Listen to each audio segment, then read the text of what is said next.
Bienvenue dans cette vidéo où je vous dévoile les 9 films incontournables qui débarqueront en salle le mercredi 26 novembre 2025 pour une semaine riche en émotions. Aujourd'hui, je vous propose de plonger avec moi dans l'univers de Follement 1. C'est leur premier rendez-vous. Une soirée à Rome, un appartement, des conversations, des silences et beaucoup plus que ça qui se joue à l'intérieur de leur tête. Ce qui rend ce film si original, c'est cette galerie de personnages imaginaires. Toutes les émotions de Lara et Pierrot prennent vie. Ces figures mentales commentent, encouragent, s'abordent leurs gestes, leurs mots, leurs hésitations. Ces voix intérieures amplifient les élans comme les doutes. Un encouragement sincère, une critique acerbe. Tout est possible, et peu à peu ce tête-à-tête se transforme.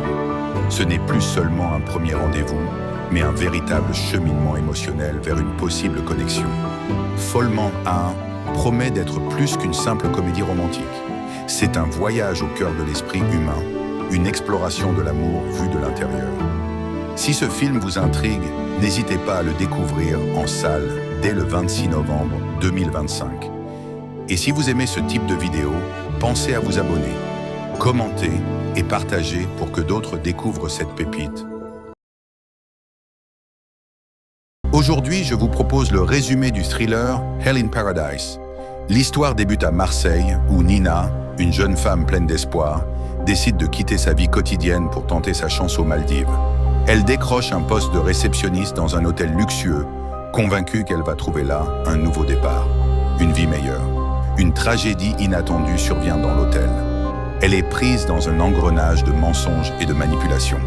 Accusée à tort d'un crime qu'elle n'a pas commis, elle se retrouve face à une menace terrible, une condamnation à la prison à vie. Pour échapper à ce sort dramatique, Nina doit se battre de toutes ses forces, non seulement pour prouver son innocence, mais aussi pour survivre dans un environnement étranger, loin de chez elle. Nina puise en elle une force qu'elle ne soupçonnait peut-être pas. Elle doit déjouer machination et mensonges pour retrouver sa liberté. Derrière ce thriller, Hell in Paradise raconte une histoire humaine forte. Nina va-t-elle réussir à laver son nom, à sortir de ce piège mortel? Le spectateur est tenu en haleine jusqu'au bout. En somme, Hell in Paradise s'annonce comme un thriller puissant, à la fois psychologique et émotionnel, avec une héroïne prête à tout pour survivre et prouver la vérité. Sorti en salle le 26 novembre 2025. Si vous aimez les histoires de lutte, de manipulation et de résilience, c'est un film à surveiller. Bienvenue dans ce voyage féerique au cœur de l'hiver. Un film d'animation tendre et poétique, La Petite Fanfare de Noël, réalisé par Make Fair et Sabine Dully, un conte musical pour les tout-petits et les familles.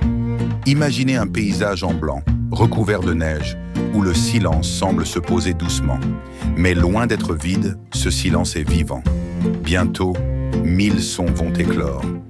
Les deux réalisatrices, Make Ferré et Sabine Dully, ont imaginé une œuvre pensée pour les tout-petits, à partir de 3 ans, une invitation à l'écoute et à l'imagination.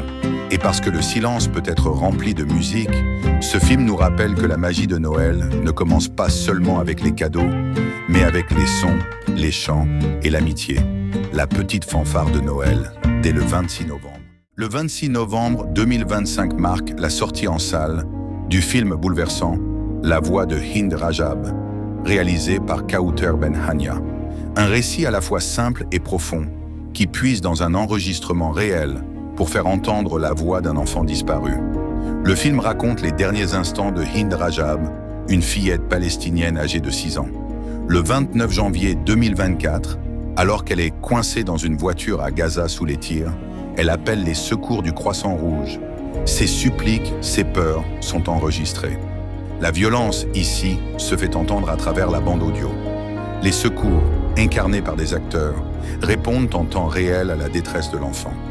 C'est un jeu d'attente, de frustration, d'espoir, mais aussi d'impuissance. Ce qui rend ce film particulièrement poignant, c'est l'utilisation des vraies conversations téléphoniques de Hind, des enregistrements d'environ 70 minutes fournis par le Croissant Rouge palestinien, que la réalisatrice a intégré dans le scénario. Cette approche documentaire-fiction ou docu-fiction donne à la voix de Hind une présence presque physique.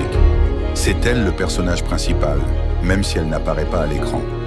Lors de sa première mondiale à la Mostra de Venise, 2025, le film a reçu une ovation de 24 minutes. Cette réaction montre à quel point son récit résonne. Plus qu'un film, la voix de Hind Rajab est un appel à l'empathie, un cri silencieux, une dénonciation du prix humain d'un conflit qui continue de marquer les esprits. La réalisatrice insiste. Elle ne cherche pas à manipuler, mais à rendre justice à Hind, à faire entendre sa voix, même si elle ne peut plus parler. En 89 minutes, le film nous place face à notre responsabilité collective. Que faisons-nous quand un enfant demande de l'aide? Sommes-nous prêts à l'écouter? Bienvenue. Aujourd'hui, on plonge dans L'Intermédiaire, un thriller intense réalisé par David Mackenzie. Tom, joué par Riz Ahmed, un fixeur de renommée mondiale. Sa spécialité? Négocier des paiements entre des entreprises corrompues et ceux qui menacent de tout dévoiler. Grâce à une organisation millimétrée et des règles strictes, il protège son identité et son anonymat. Mais sa vie parfaitement contrôlée vacille lorsqu'une nouvelle cliente entre en scène. Sarah, interprétée par Lily James, le contacte. Elle a besoin de sa protection pour survivre. Elle détient des secrets dangereux et son existence est menacée. On découvre alors un univers d'ombre, de manipulation et de corruption. Tom doit naviguer entre des hommes de main, des menaces invisibles et des alliances imprévisibles. Chaque décision pèse lourd, car tout faux pas peut coûter la vie. Mais ce thriller ne se limite pas à l'action. Il interroge la loyauté, la vérité et le pouvoir. Tom, en tant que médiateur entre le crime et la justice, est tiraillé moralement. Jusqu'où peut-il aller? Peut-il rester fidèle à ses principes quand la vie même de Sarah dépend de lui? Le film réunit un casting international. Riz Ahmed, Lily James, Sam Worthington. Derrière la caméra, David Mackenzie, déjà connu pour ses films maîtrisés comme Comancheria, coécrit ici avec Justine Piasecki. En somme, L'Intermédiaire promet un thriller haletant, à la croisée de l'espionnage, de l'éthique et de la survie. Rendez-vous en salle dès le 26 novembre 2025 pour découvrir jusqu'où Tom est prêt à aller. Bienvenue sur la chaîne. Aujourd'hui, on vous plonge dans l'univers brûlant et radical du thriller Silver Star. Au cœur de l'histoire, Billy, une jeune afro-américaine taciturne, garçon manqué, tout juste sortie de prison. Lorsqu'elle découvre que ses parents sont dans une situation financière désespérée, elle prend une décision radicale, braquer une banque pour les sauver, mais tout ne se passe pas comme prévu. Lors du braquage, les choses dérapent. Billy se retrouve contrainte de prendre en otage Franny, une jeune adolescente de 18 ans, fortement enceinte et au caractère bien trempé. Franny, marginale, impulsive, n'a plus rien à perdre. Ce duo improbable se lance alors dans une fuite à travers les vastes paysages américains. Un road movie électrique, rythmé par l'espoir d'un avenir meilleur et la peur d'être rattrapé. Mais cette route n'est pas sans danger. La police, le passé de Billy, la grossesse de Franny, tous les menaces, chaque arrêt peut tourner au drame. Silver Star est un film à la fois brutal et touchant, un mélange de thriller, de drame et de road movie. Il interroge les liens familiaux, la loyauté, la résilience, grâce aux performances de Grace Van Dien, Franny, et Troy Leigh Ann Johnson, Billy. On vit une aventure humaine intense et sincère. Si vous aimez les récits de fuite, les personnages complexes et les paysages américains à la fois grandioses et hostiles, Silver Star pourrait bien être un de vos coups de cœur de cette fin d'année. Bienvenue dans ce résumé de Vie privée, le nouveau film de Rebecca Zlotowski, qui sort en salle le 26 novembre 2025. Un drame psychologique et policier où le secret et la vérité se mêlent dans l'esprit d'une psychiatre, Lillian Steiner, interprétée par Jodie Foster, est une psychiatre de renom, sereine, sûre d'elle, jusqu'au jour où l'une de ses patientes, Paula, tragiquement, meurt officiellement. C'est un suicide. Mais Lillian n'y croit pas. Convaincue qu'il s'agit d'un meurtre, elle va décider de mener sa propre enquête. Parallèlement, ce film met en scène des rapports personnels puissants. Lillian croise son ancien amour, incarné par Daniel Auteuil. Des secrets du passé refont surface, des tensions intimes se mêlent à l'enquête. Sous la caméra de Rebecca Zlotowski, Vie privée joue sur la dualité, enquête sérieuse et humour subtil, introspection et suspense. Selon la critique, certains moments rappellent le style hitchcockien. On assiste à des séquences presque oniriques. Hypnose, régression, rêve de vie antérieure.